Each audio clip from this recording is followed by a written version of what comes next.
Friends, तो आज हम आपके लिए लेकर आए हैं एक रोमांटिक मूवी जिसमें कि एक लड़की को शादीशुदा आदमी से प्यार हो जाता है और कैसे उसकी जिंदगी तबाह होती है वो आज हमें आपको इस कहानी में एक्सप्लेन करेंगे। तो आगे की कहानी शुरू होती है और हम सिमी नाम की लड़की को देखते हैं जो कि अपने बॉयफ्रेंड एंथोनी से मिलने के लिए बगीचे में जाती है और उस वक्त उसकी बहन जिमी भी उसके साथ होती है और उनका रोमांस देखते हुए वो सिमी को रोकती है कि ये सब तुम्हारे लिए अच्छा नहीं है क्योंकि एंथोनी मैरिड है तो उसके साथ तुम्हारा कोई फ्यूचर भी नहीं। इस पर सिमी जिमी से कहती है जो होगा देखा जाएगा, मुझे आगे के बारे में अभी कुछ नहीं सोचना। और फिर सिमी जिमी के साथ आगे बढ़ जाती है और अब हम उन दोनों बहनों को उनके फार्म पर देखते हैं जहाँ के वो अपने फादर और अपने भाई के लिए खाना लेकर आई थी। जब सिमी और जिमी खाना लेकर पहुँचती हैं तभी सिमी के फादर हैरी सभी वर्कर्स को थोड़ी देर का रेस्ट लेने के लिए कहते हैं और तभी उनकी नज़र एक लड़की पर पड़ती है जो कि बहुत ज़्यादा सुंदर थी।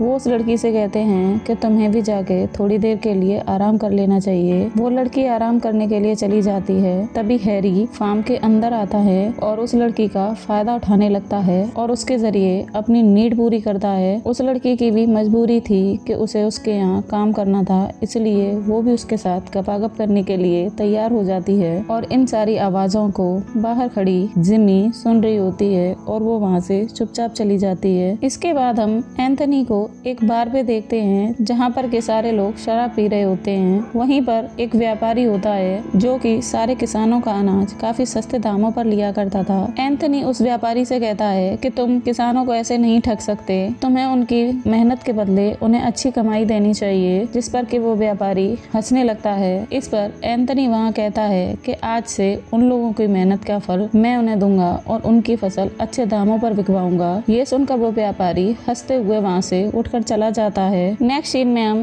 एंथनी और सिमी को देखते हैं जो कि जंगल में अकेले में मिलने आए थे और देखते ही देखते वो लोग वहीं पर शुरू हो जाते हैं और फिर अपने गपागप को अंजाम देते हैं। सब कुछ होने के बाद एंथनी सिमी से कहता है कि हम लोग यहाँ से कहीं दूर चले जाएंगे और अपनी एक अलग दुनिया बसाएंगे, मैं वहाँ तुमसे शादी भी कर लूंगा। उधर हम उस व्यापारी को देखते हैं जो कि हंसकर उस बार से चला गया था। वो जाकर सीधा हैरी के पास पहुँचता है और हैरी को भड़काता है कि एंथनी सारे किसानों को हमारे खिलाफ कर देगा और ऐसे तो हमारा सारा व्यापार ठप हो जाएगा। जिस पर के हैरी भी भड़क जाता है। अब एंथनी की ये बात विद्रोह में बदल गई थी और सारे किसान धीरे धीरे इकट्ठा हो जाते हैं और हैरी के घर के बाहर जाकर विद्रोह करने लगते हैं। जिस पर कि एंथनी उन्हें वहां कर रोकता है, सारे किसानों को शांत करके घर भेज देता है और खुद हैरी के घर उससे मिलने जाता है जहां पर कि उसे सिमी मिलती है। सिमी और एंथनी के आमने सामने आने पर हैरी एंथनी से पूछता है क्या तुम मेरी बेटी से पहले भी मिल चुके हो।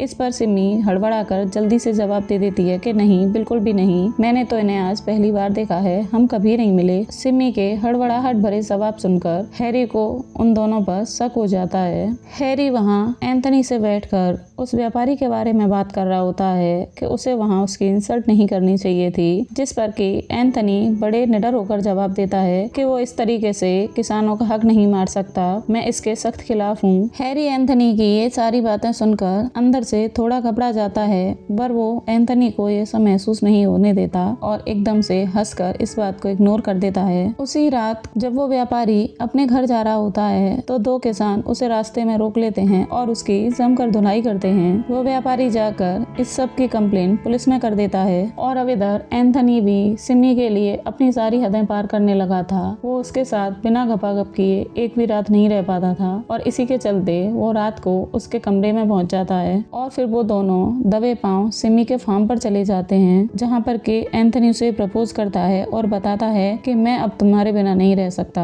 मैं तुमसे बहुत प्यार करने लगा हूँ। ये सब सुनकर सिमी के तो खुशी का ठिकाना ही नहीं होता और फिर वो वहीं खेत में उसके साथ गपागप करने लग जाती है। कुछ दिन बीतने के बाद एंथनी सिमी को एक सुनसान जगह बुलाता है और वहाँ पर उसके हाथों में एक लेटर थमा देता है जिसमें कि लिखा था कि वो दोनों कुछ दिनों बाद यहाँ से सब कुछ छोड़कर पेरिस जाकर रहने लगेंगे जहाँ पर के एंथनी का भाई एंटोनी पहले से रहा करता था। और ये सारी बातें होते हुए सिमी का भाई उन दोनों को देख लेता है है और जाकर ये सब अपने पिता से कह देता है। ये सब सुनकर हैरी गुस्से में आग बबूला हो जाता है और वो अपनी बेटी को बुलाकर खूब फटकार लगाता है। जब हैरी सिमी को फटकार लगा रहा होता है तभी अचानक से सिमी हैरी के सामने अपने सारे कपड़े उतार देती है और हैरी से कहती है, अब क्या हुआ, अपनी नजरें क्यों झुका रहे हो, तुम मुझे ऐसे क्यों नहीं देख पा रहे? जब तुम मेरी उम्र की लड़की के साथ खेत में सब कुछ कर सकते हो तो मुझे भी ऐसे देखने की ताकत रखो। और फिर अगली सुबह जब एंथनी हैरी को लेटर देने आता है तो हैरी एंथनी को बातों में लगा लेता है और जैसे ही एंथनी वहां बैठकर हैरी की जमीन देख रहा होता है, हैरी एंथनी के सिर में बहुत तेजी से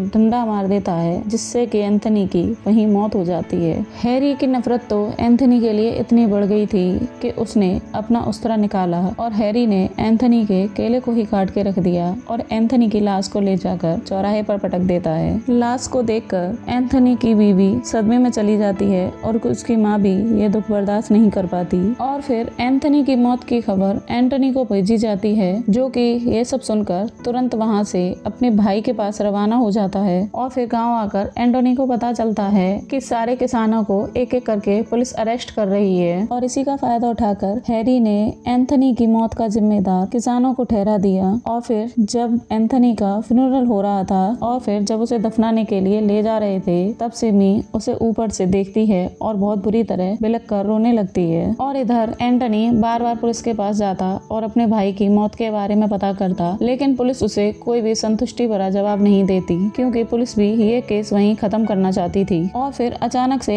एंटनी को एक आदमी से ये पता पड़ता है कि उसका अफेयर सिमी से चल रहा था और पहले भी उसके कई लोगों से अफेयर रह चुके थे, लेकिन जब से सिमी उसकी लाइफ में आई थी वो सब चीजें छोड़कर एक नॉर्मल लाइफ जीने लगा था और सिमी के साथ बहुत ज्यादा सीरियस था। ये सब सुनते ही एंटनी अपने पिता के पास जाता है और उनसे एंथनी के बारे में बात करता है। तो एंथनी के फादर एंटोनी को बताते हैं कि वो सब गांव वालों के लिए एक साहस बन चुका था और यही चीज हैरी को और उस व्यापारी को बर्दाश्त नहीं हुई और उन लोगों के इसी दुश्मनी ने एंथनी की जान ले ली। और फिर नेक्स्ट सीन में हम देखते हैं कि एंटोनी हैरी से मिलने जाता है और उसे कहता है कि मैं जानता हूँ मेरे माई की मौत की वजह तुम ही हो, जिस पर कि हैरी निडर होकर जवाब देता है कि हाँ मैंने ही उसे मारा है, तुम मेरा जो भी बिगाड़ पाओ बिगाड़ लेना। और हैरी एंटोनी को धमकी देता है कि अगर तुम भी इस गांव से चुपचाप नहीं गए तो तुम्हारा हश्र भी मैं वही करूंगा जो तुम्हारे भाई का किया था। तभी एंटोनी के दिमाग में एक आइडिया आता है और फिर वो गांव छोड़कर जाने का प्लान बनाता है। एंटोनी का दोस्त एंटोनी को बस में चढ़ा देता है और अब वो गाँव वाले सब ये समझ चुके थे कि एंटोनी यहाँ से चला गया। इसके बाद एंटोनी बस से उतर जाता है। बस से उतरने के बाद एंटोनी सीधा हैरी के घर जाता है और हैरी और उसके बेटे को बहुत बुरी तरीके से पीटता है और पीटते पीटते उनकी जान ले लेता है और फिर उनके कपड़ों को ले जाकर खुले मैदान में फेंक देता है और खुद गायब हो जाता है। सिमी भी ये जानने की कोशिश करती है कि आखिरकार उसके भाई और पिता को किसने मार दिया और फिर सब लोग ये सोचकर शांत रहते हैं कि ये सब किसानों ने ही किया है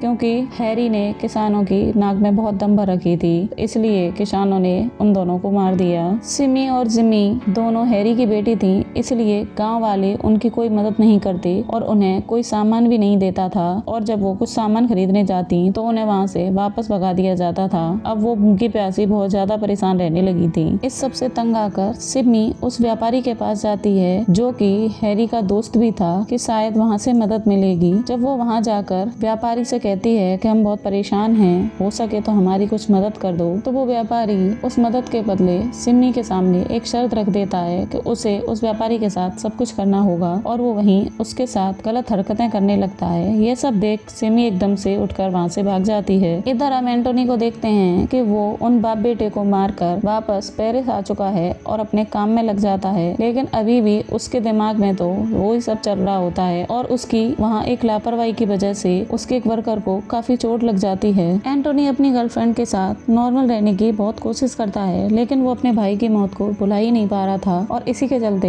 एंटोनी सिमी को एक लेटर लिखता है और एक लेटर अपनी गर्लफ्रेंड को भी, जिसमें कि उसकी गर्लफ्रेंड के लिए लेटर में लिखा था कि अब मैं तुम्हारे साथ आगे अपनी लाइफ नहीं बिता सकता, मैं हमेशा के लिए अपने गाँव जा रहा हूँ। एंटोनी ने जो चिट्ठी सिमी के लिए लिखी थी सिमी उसे पढ़ती नहीं है और बिना पढ़े ही उसे ड्रॉर में रख देती है। जब एंटोनी गाँव पहुँचता है तो वो सीधा सिमी के घर उससे मिलने जाता है, जहाँ पर के वो उसकी माँ की फोटो देखता है और उस फोटो को देखकर वो एकदम से सहम जाता है और चुपचाप वहाँ से बिना कुछ कहे उठकर चला चला जाता है और सीधा अपने पिता के पास पहुंचता है, क्योंकि उसने सिमी की माँ की फोटो अपने डैड के वॉलेट में देखी थी और उन्हें सारी सच्चाई बताने को कहता है। तब जाकर उसके पिता एक राज से पर्दा उठाते हैं कि सिमी की छोटी बहन जिमी उन्हीं की बेटी है। और इधर एंटोनी के जाने के बाद सिमी वो लेटर निकालती है जो कि एंटोनी ने उसके लिए पेरिस से भेजा था और उसे खोलकर पढ़ने लगती है, जिसमें कि लिखा था कि एंटोनी को सिमी से कुछ जरूरी बात करनी है। और फिर सिमी जल्दी जल्दी भागते हुए एंटोनी से बात करने के लिए जाती है। और फिर जब वो वहां जाकर एंटोनी से मिलती है तो वो एंटोनी में एंथनी को महसूस करने लगती है। तभी एंटोनी आकर सिमी के कान में कहता है कि मैं तुमसे शादी करना चाहता हूँ, जिस पर कि सिमी भी मान जाती है और वो दोनों जाकर चर्च में शादी कर लेते हैं। और एंटोनी और सिमी की शादी के साथ ही इस मूवी का एंड हो जाता है। तो दोस्तों, आपको ये मूवी कैसी लगी प्लीज हमें कमेंट बॉक्स में जरूर बताएं और एक लाइक और सब्सक्राइब करना ना भूलें। Thank you guys.